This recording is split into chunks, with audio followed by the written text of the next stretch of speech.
સમાચારના પ્રાયોજક છે જય કેમિકલ અને હોટેલ માથેરાન.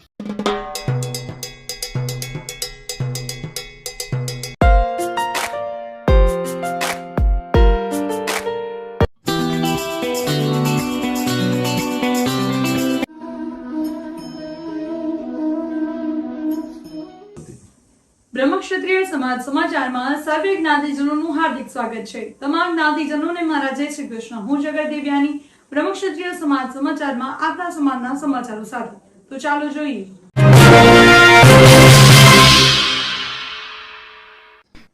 શરૂઆત કરીએ સમાચારની. હાલાઈ બ્રહ્મક્ષત્રિય સ્ત્રી મંડળ મુંબઈ દ્વારા એક દિવસીય પ્રવાસનું આયોજન. હાલાઈ બ્રહ્મક્ષત્રિય સ્ત્રી મંડળ તથા હાલાઈ બ્રહ્મક્ષત્રિય પંચ મુંબઈના સહયોગથી એક દિવસના પર્યટનનું આયોજન કરવામાં આવ્યું હતું. પર્યટન રવિવાર તારીખ 4 મે 2025ના દિવસે માંડવી રિસોર્ટ ખાતે જવાનું નક્કી થયેલ. પર્યટનને લગતી દરેક માહિતી ભેગી કરીને તેને ખૂબ સારી રીતે પૂરી પાડેલ કુમારી હિનલ ખત્રીભૂત અને તેમને સ્ત્રી મંડળના પ્રમુખ કીર્તિદા મચ્છર, ઉપપ્રમુખ તેજલ મકોડિયા, માનદ મંત્રી આશા દુબલ તથા કાર્યકર્તા દ્રષ્ટિ ઠાઠકરે સાથ આપ્યો હતો.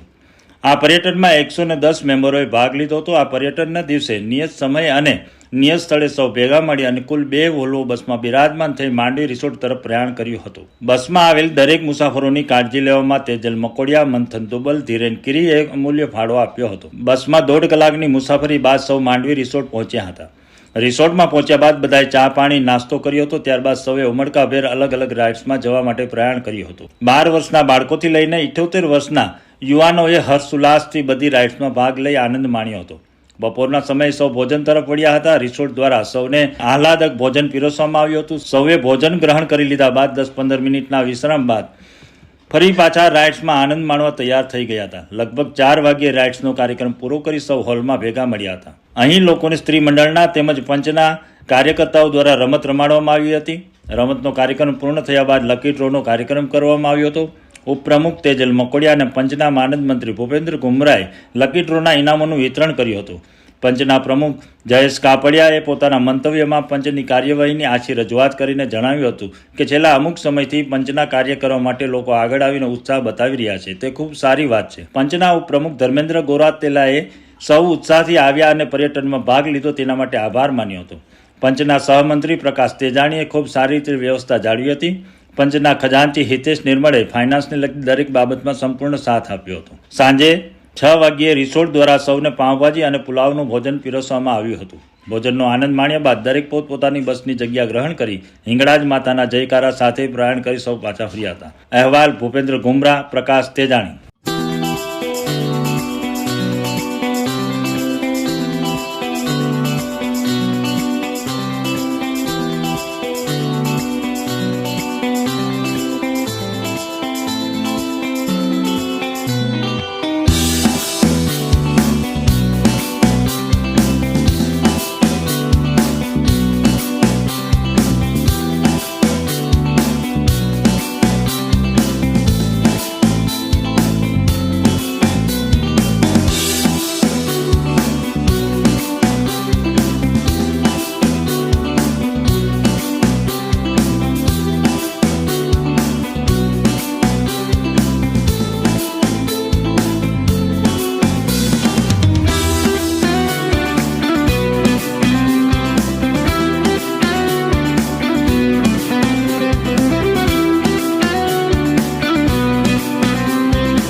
હવે સમય થયો છે એક નાનકડા વિરામનો. મળીએ વિરામ બાદ.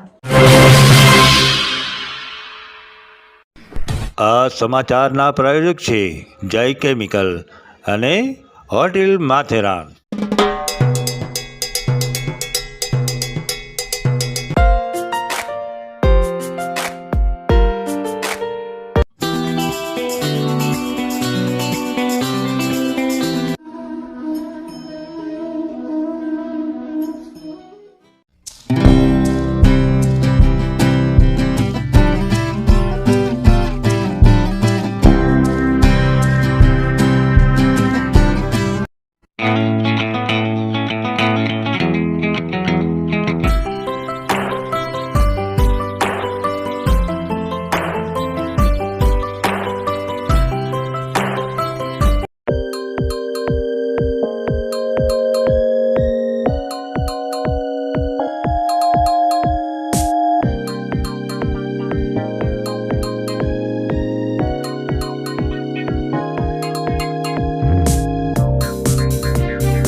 માં થશે ખુશ જો ઘરે લાવશો હાથી આચાર મસાલો.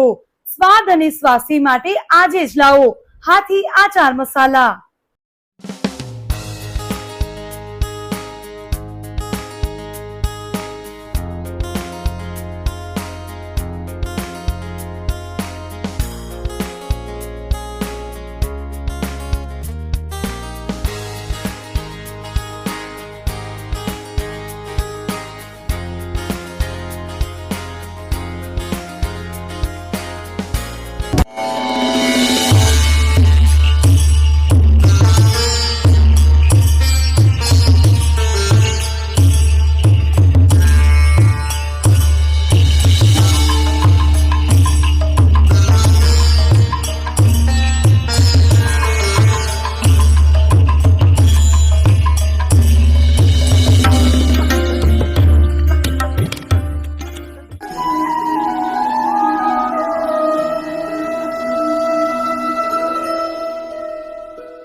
વિરામ બાદ સર્વે જ્ઞાતિજનોનું હાર્દિક સ્વાગત છે. જ્ઞાતિ ગૌરવ સમાન જૂનાગઢના શ્યામલ પડિયા સંગીતના આરાધક, શાસ્ત્રીય સંગીતના છોટે ઉસ્તાદ શ્યામલ કમલેશભાઈ પડિયા.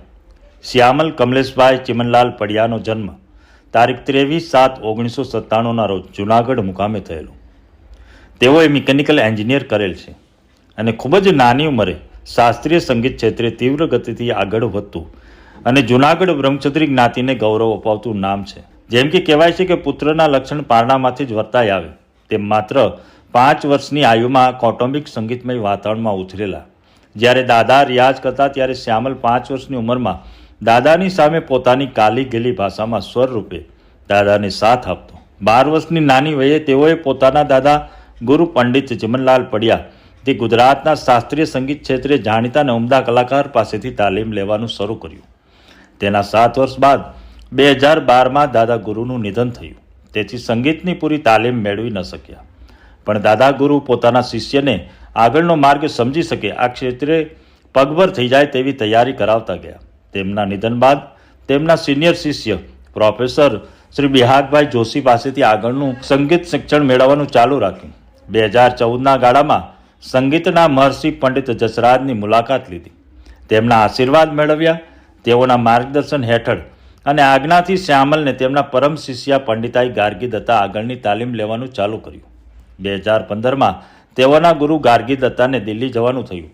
ત્યારબાદ મુંબઈમાં જ પંડિત જસરાજના બીજા શિષ્ય પંડિત રત્નમોહન શર્મા પાસેથી તાલીમ લીધી. ત્યારબાદ 2016માં આગળના અભ્યાસ માટે અમદાવાદ આવવાનું થયું અને મિકેનિકલમાં પોતાનો અભ્યાસક્રમ આગળ વધાર્યો. સાથે સાથે પંડિત વિકાસ પરીખ જે પણ પંડિત જસરાજના શિષ્ય છે તેમની પાસેથી પણ આગળની તાલીમ ચાલુ રાખેલ અને તેમને મેળવેલ યાદગાર ક્ષણોમાં યુથ ફેસ્ટિવલ 2017માં તેઓ બીજા ક્રમાંકે વિજેતા થયેલા. લાઇટ વોકલ જોનલ ગુજરાતમાં પ્રથમ ક્રમાંકે વિજેતા થયેલા. લાઇટ ઇન્ટરનલ જોનલ ગુજરાતમાં તેઓ પ્રથમ ક્રમાંકે વિજેતા થયેલા અને ક્લાસિકલ જોનલમાં પ્રથમ ક્રમાંકે વિજેતા થયેલા. ક્લાસિકલ ઇન્ટરનલ જોનલમાં પણ તેઓ પ્રથમ વિજેતા થયેલા. આવા સંગીતના આરાધક અને સંગીતમય પરિવારથી જે ગૌરવો ધરાવતા શ્યામલ કમલેશભાઈ ચિમનલાલ પડિયાને ખૂબ ખૂબ અભિનંદન. સફળતાના શિખરો સર કરો તેવી હાર્દિક શુભકામના. અહેવાલ અરુણ કાટબામણા, જુનાગઢ. अगर ख्वाब है, ख्वाब सही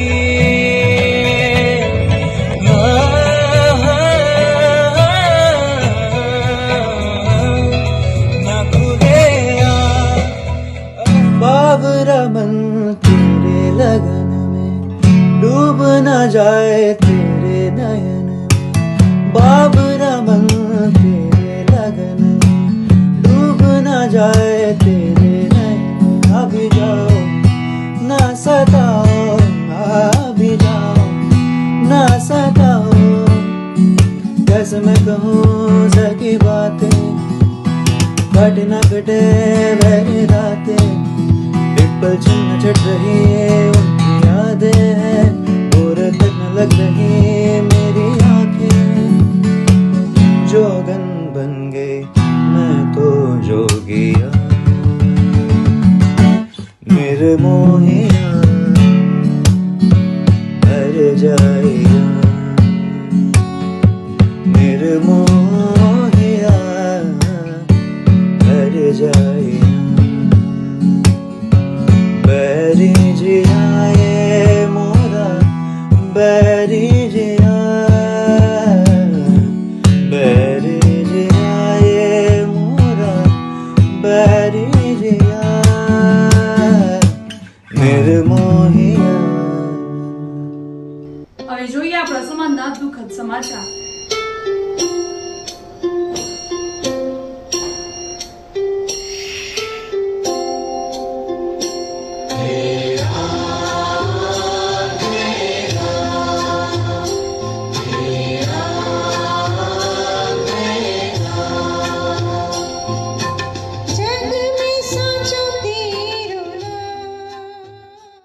સુખ મેળવવાની ફક્ત 3 ચાવી.